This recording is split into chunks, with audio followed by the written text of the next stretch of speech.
welcome to another episode of Spotlight On. I'm Brendan Lowe with the Camden City School District. Today we're joined by Ronald Torres, an alumnus of Creative Arts Morgan Village Academy and a current student at South Carolina State University down in Orangeburg, South Carolina. Ronald, thanks for joining us today. No problem. So we want to learn a little bit more about how you got to where you are today. You're now going to be a sophomore at South Carolina State, but we'll start earlier in your time here in Camden Schools. Can you tell us what part of the city you grew up in and where you went to school, elementary, middle, and high school? All right, I grew up in Camden, New Jersey. I went to H.B. Wilson, transferred to Sumner, came back to H.B. Wilson. Okay. Transferred to Sumner once again in 3rd grade. Okay. And then finally I finished 4th grade at H.B. Wilson. Moved on into middle school at Morgan Village. I was actually, trying to, dang, we got a blooper. Go ahead. All right, then after that I went to Creative Arts. Yeah? And you graduated from Creative Arts? Creative Arts, yes. Okay. And if you feel comfortable telling us why the switch between HB and Sumner and back and forth? Okay, it was due to certain circumstances where it had to do with like distance and travel.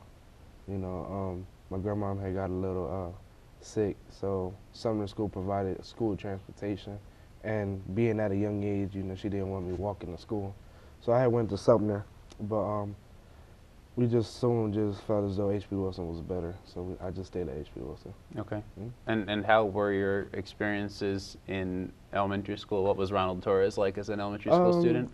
I was playful, just very joyful, just happy to be there, just cool with everybody.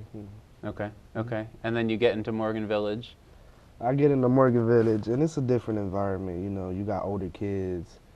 Of course, you had your bullies. Of course, you starting to get into that environment. So I was still the same person, but I also had to adapt to different things. Right.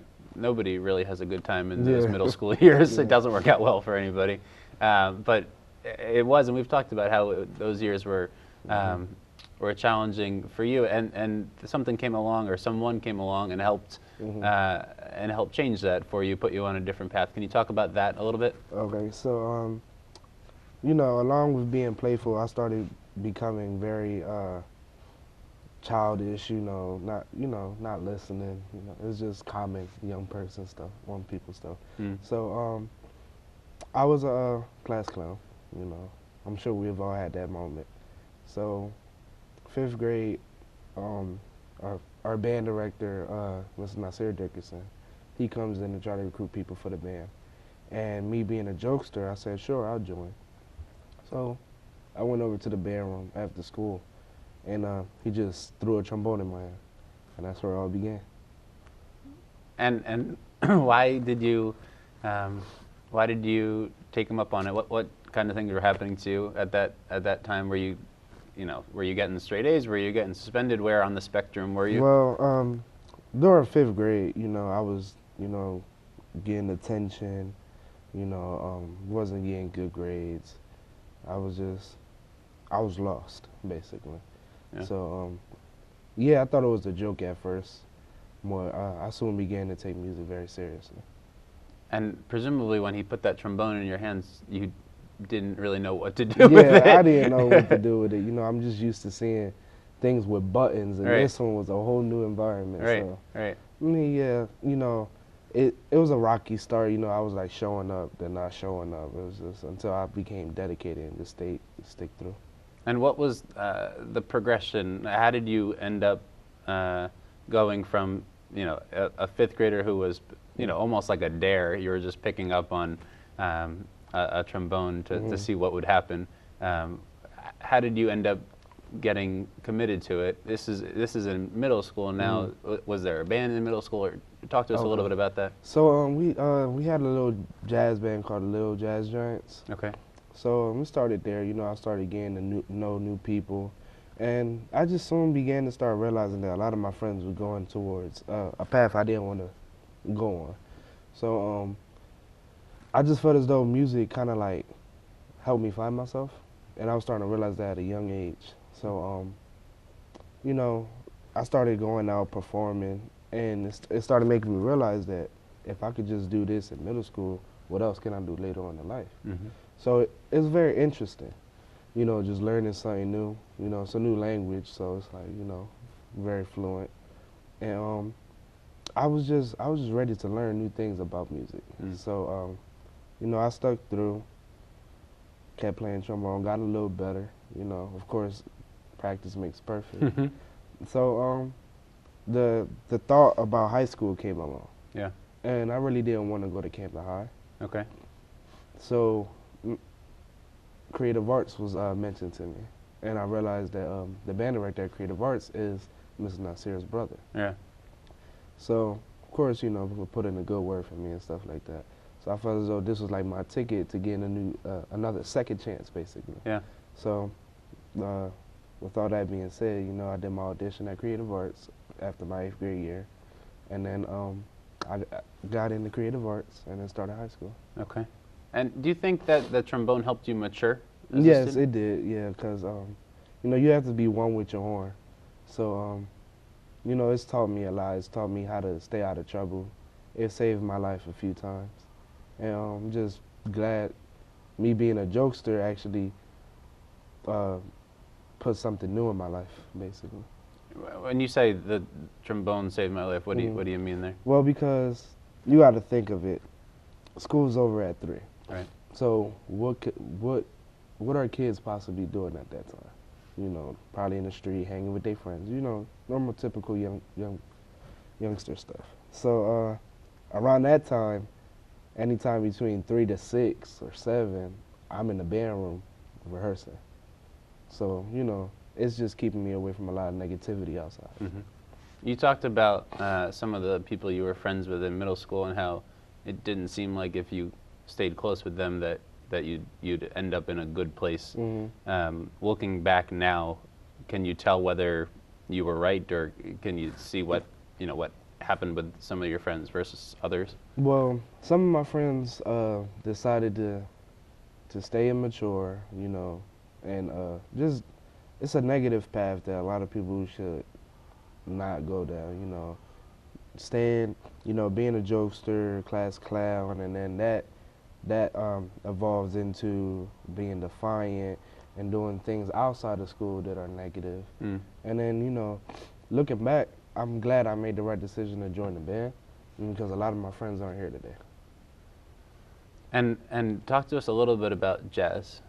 You mentioned it as a language, but what about that type of music speaks to you so strongly? Really, not just jazz, it's just music. Music is a whole new language, you know. You can learn a lot from it. You can also teach others. It's a way to save people. And it's just a way to communicate with different types of people as well. Yeah. And what kind of opportunities did it afford you once you get into creative arts? You transition from Mr. Nasir Dickerson to his brother, Mr. Jamal Dickerson. Okay. And what kind of opportunities are you able to experience through the trombone and your place in the band?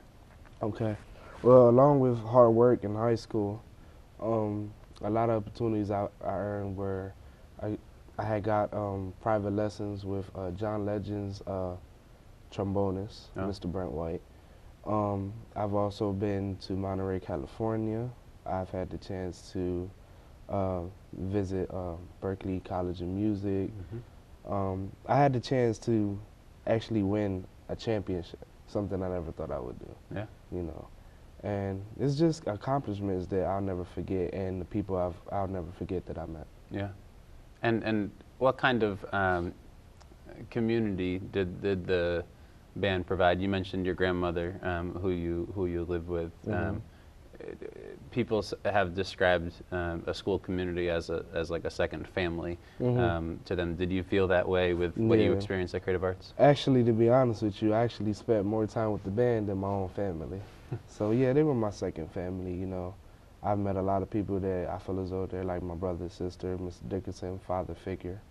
You know, it's just a family. It's a home away from home. Yeah, yeah. And so, take us through kind of in your early grades at Creative Arts. You're getting it together in your 11th and 12th grades years. You start to think about college, or when did you kind of get to the point where you start thinking about what Ronald Torres is going to do next? Okay, well, take it back a little bit. When I was a young child, probably in elementary school, I had stopped at a red light and saw Camden High's marching band. So I always wanted to be a part of a marching band. My freshman year of high school, I went to Camden High and went to one of their practices. And then soon I started adjusting myself into the whole marching band side of me. So it was a new experience. You know, I was always just used to jazz and stuff like that. And I just started, I never really knew about college because it doesn't really run in the family. So one day one of my friends was just on YouTube looking at college bands, and I was like, wow, they sound awesome. So I was just like very interested in like going to college. I was like, if I could do it in high school, I could do it in college. So since 9th grade, I just had a drive to go to college. And then it wasn't until my 10th grade year I really started looking into colleges. And then my 11th grade year, I was already set. And let's start the story you talked about with Camden High School, and the vivid memory you have of stopping at a red light and seeing the Camden High marching band. Yeah. We'll talk about now being in a college marching band, but what is it about a marching band you think that holds so much appeal to you? It's just very exciting. I don't like people seeing me perform on TV. I like them to be up close and personal. It's a better feel. You know, seeing it live, you could touch more people. That's how I feel about it. And so you ended up performing at Camden. So even though, for folks who aren't as familiar, even though you attended creative arts, you were able to perform as part of the Camden High marching band. Correct, yeah. And so you had opportunities to go perform during halftime of games. Yeah, being a part of the Camden High marching band started in 9th grade. We've done halftime shows. We've done band competitions. We've been to Howard University's homecoming. We've also been to Lincoln University. We've also been to it's a field show battle in Washington D.C. the same day of the Howard parade. Oh, wow. So that's just all day of marching, man. Wow. Yeah. So, and also, you know, once again meeting new people and just putting myself out there. And so you said by your junior year, it felt like you knew what you wanted to do in terms of college. It's a little bit earlier, potentially, than some of your classmates. How did you come to that determination as a junior? The jazz band, the creative arts jazz band, we had took a trip to Savannah, Georgia, and we had a band competition out there. And one of my close friends, well, I call him my brother, Lakeem Shaw, it was his senior year. So they had already been talking to a school such as South Carolina State University in Orangeburg, South Carolina. So on the way back, we stopped at the school, had a little tour, and we basically did like a group audition. You know, he wanted us to play something just to see how we sound, so we played a little marching band song, just played it. And he was impressed, and Lakeem Shaw had graduated and began attending South Carolina State. Okay. So I always had the thought that I didn't really want to go to college alone. So I had talked to Lakeem, he put in a good word for me. You know, it's just about knowing people. So funny thing is, come my 12th grade year, I'm stressing about auditioning. And come to find out, the band director, Mr. Eddie Ellis, had basically told me, I auditioned you last year. So it was a blessing, you know. And it was basically my ticket out of here. Yeah. And so you graduated back in June of 2014, and then you had to figure out a way to get down to South Carolina for school. You had to figure out, you know, all the stuff that you need to take with you. What do you get once you actually get down there?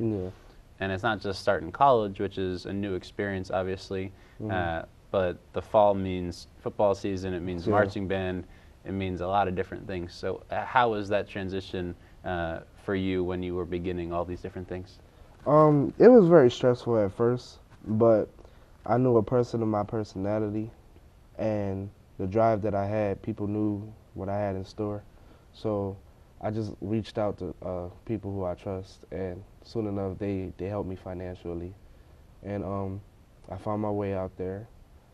I had what I needed, and Yeah, it was very tough my first semester, you know, dealing with 18 credit hours and then getting out of marching band 1 o'clock in the morning and then having to wake up at 7 for my 8 o'clock class. So it was stressful, you know, nonstop practicing. Being in a marching band with 400 other people, it's very hard to stay focused on what you need to do. Right. But I got through it. I got through my first semester, and I just recently finished my last semester, so I basically got done my first year. Congratulations. Thank you. Can you tell us, let's just talk a little bit more in detail about how you got through it. And you didn't just get through it, but you got through it awfully well, all things considered. But let's talk about the scheduling piece first of all, because the time management challenge is what trips up a lot of students, not just from Camden. When a lot of people go to college, they have more freedom, more independence than they're used to. They have some responsibilities, and there are a lot of opportunities to have fun. And so how you manage all that is complicated. But how did you kind of hold yourself responsible to do what you needed to do with band and fulfill your responsibilities there, while also, you know, trying to make new friends, also going to your 8 o'clock class? How did you figure it out? All right. Well, basically, for my first semester, the only friends I had was the band kids. You know, we were always around each other. You know, we looked out after one another because you know, the freshman class, we stick together. So that was that. As for schoolwork, a lot of the freshmen had the same class, so we would just help each other out. You know, if we had to stay up later than 1 o'clock and do our work, then we had to do what we had to do. Yeah. So you relied a lot on each other. Yeah, basically. Okay. And creative arts, small school, going both out of state and to a larger university. What were your kind of class sizes like? How did you adjust to being in a larger environment? The environment was large. The classes weren't as large. You know, it was at a ratio of 15 to 1. Okay. You know, but aside from that, it was different people in there. You know, I never expected that from college. Like my math class, I actually had an older woman, probably in her 50s, and that helped me mature up a lot. Because, you know, I'm just getting out of high school, I'm on my own, and then I'm ready to play. You know, I'm just still the class clown. But then I just realized it's other people in here. So I was just like, wow, I need to check myself. Right. And, I mean, I had 8 o'clock classes. A lot of people had 8 o'clock classes. Yeah. Not everybody always goes to their 8 o'clock classes, especially when they're in college. Yeah. How did you wake up and go? Was it a roommate who helped you? Was it a classmate who helped you? How did you figure it out? Just in like practical terms, you have hundreds of Camden students now. It's May. They're getting ready to make this transition for the first time this fall. How can you advise them on you know, managing their workload? When you're a freshman, you get stuck with a lot of the worst class times and locations. So how do you recommend it? Well, if you have an 8 o'clock class, I just say set an alarm, but put it on the opposite side of the room. That way, you're forced to get up to turn it off, and you don't want to lay back down. Right. And set an annoying alarm, one that's not going to let you go back to sleep, and set a few of them. Like, if you have an 8 o'clock class, set one up at 7, 7:10, and go on, you know, units of 10. You know, keep you up. And you said that you didn't want to go to college alone, which I think is a good sign of kind of knowing yourself and what would work for you. Lakeem Shaw. How did he help you once you got on campus? Was it helpful to have that kind of big brother type Yeah, person? It really was. A lot of students go to college not knowing anyone. Right. And it was very different for me. My freshman college experience was very different from the way other people describe it. When I got there, I felt like I was already home. A lot of people already knew about me. A lot of people was dying to know who I was. You know, other band directors, other students. So I just felt as though like everybody was waiting for me to get there. So rather than not knowing anyone, people basically already knew me. Yeah. What was the biggest surprise going to college? Band camp. Band camp was very hard. You know, we had to study with the Marines actually. Yeah, we worked out with the Marines. We had to be at the field at 6 o'clock in the morning. Um, but at the end, I realized it was for a good cause because our shows were 1 point. And your shows, you mean halftime shows? Halftime shows, yeah. Okay, so tell us a little bit more about what it was like to perform in a college marching band during college football season. The stadiums are huge. You know, it's thousands of people in the stadium, and I just never thought I would be able to perform for so many people all at one time. Yeah. And how was the performance, compared to being in a high school band at a small school, a very good high school band, but still a small school here in Camden? All of a sudden, football in the South and marching bands in the South are a really big deal. Yeah, yeah. And so what was the adjustment like there? The adjustment, it was kind of weird because, back at home here, the football game is more important. Over there, everyone sticks around for halftime. So it felt as though like the marching band was a little bit more important. Mm-hmm. So it was good, but I just stayed with the same focus I had when I was home, and it was just basically to entertain the crowd and hopefully touch someone. Yeah. And so beyond the band work that you were doing, you have academics. There's like a whole social piece. There's a financial piece. You got to balance all of it. What were some of the challenges kind of throughout your freshman year that you had to deal with? I had lost contact with a lot of friends back at home. I've had friends that went to Canada for school. I had friends that really didn't graduate from high school. So it was kind of hard, staying in contact with everyone and also having to deal with myself. So I just came to the fact and just realized, when I'm away from home, I just can't really worry about what's going on at home. If things are happening the way aren't the way they are supposed to be at home, I shouldn't really stress myself over it until I get home. I spoke to a senior at one of our high schools recently who was trying to determine whether she wanted to go out of state or stay in state for school. You obviously went out of state. Can you talk about any kind of feelings of homesickness? Your grandmother was here. You were essentially either a plane ride or a very long bus ride away. How did you juggle, your feelings toward her and being so far away from, your family and your friends? Yeah, going out of state has its pros and cons. Some pros are, you put yourself out there in the world. You basically say, here I am, just take me. And you open yourself to a new environment and just ready to do new things on your own. You start getting ready to be independent. But at the same time, the thought always crosses your mind about your family and how they're doing. My grandma will call me sometimes. She won't be in the best of mood, or she'll have pain and she'll like call me and be like, "Oh, I wish you were here." But at the end of the day, yeah, it hurts, and you kind of wish your school could be in state. That's another thing, but it's just for a good cause, and you're coming back. It's not like you're staying. So expand on that a little bit. What's the good cause? And you said you're coming back. So what does that mean? I mean, just if you go out of state, don't think that just because you're out of state, you'll never be able to come back home. You're out of state, you get a chance to be away from home. You give yourself the chance to be homesick. And then it's just so much you can learn not being where you're from. And going into your sophomore year, when you returned to school back in the fall, speaking of what you learned, what are you hoping to change or improve? What lessons have you learned from your freshman year, the things you want to incorporate here for your sophomore year? Okay, you talking about my sophomore year back at school? Yep. Okay. Well, first off, I'll be back in school in August for band camp. Okay. And we'll be bringing in another freshman class of probably about 125 just in the band. So that's a lot of people. So I just want to make them feel comfortable, fix some things in the band that needs to get fixed, and just continue to be a positive role model.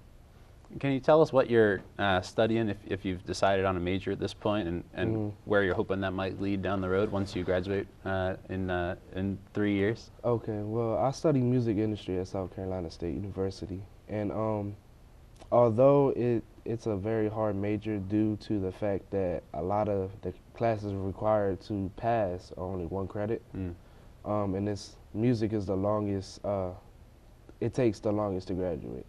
But I'm learning a lot from it. Also the fact that I'm in contact with an audio engineer that has worked with Chris Brown, Nicki Minaj, and we've been in contact, so I'll be visiting him pretty soon. And it's a good networking major.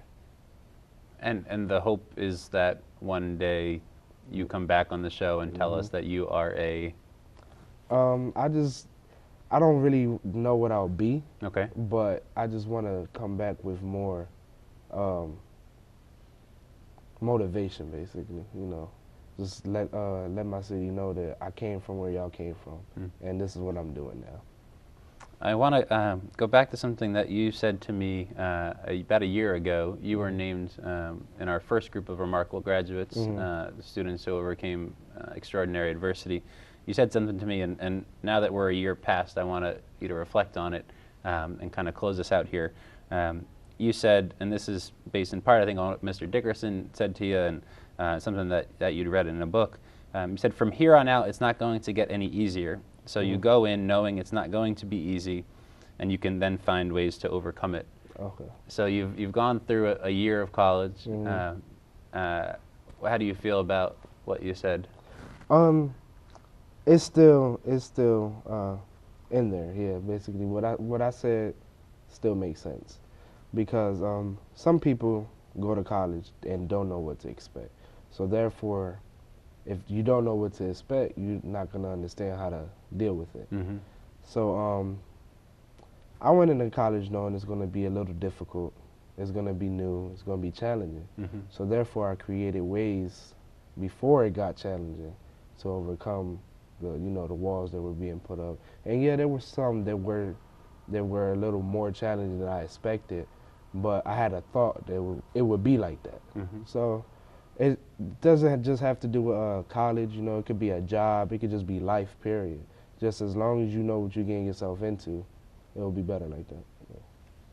Timely advice from a graduate of one of our schools who's now certainly in college and doing well. Ronald, I want to thank you for coming on the show, for sharing all the advice. I'd love for you to come back again this time next year. Okay. And tell us how you're doing. You'll be about to be an upperclassman now, now in college. And thank you for watching this episode of Spotlight On with Ronald Torres down at South Carolina State University. If you have a suggestion of another current college student or person working in the workplace that you'd like to see on Spotlight On, you can email us at communications@camden.k12.nj.us.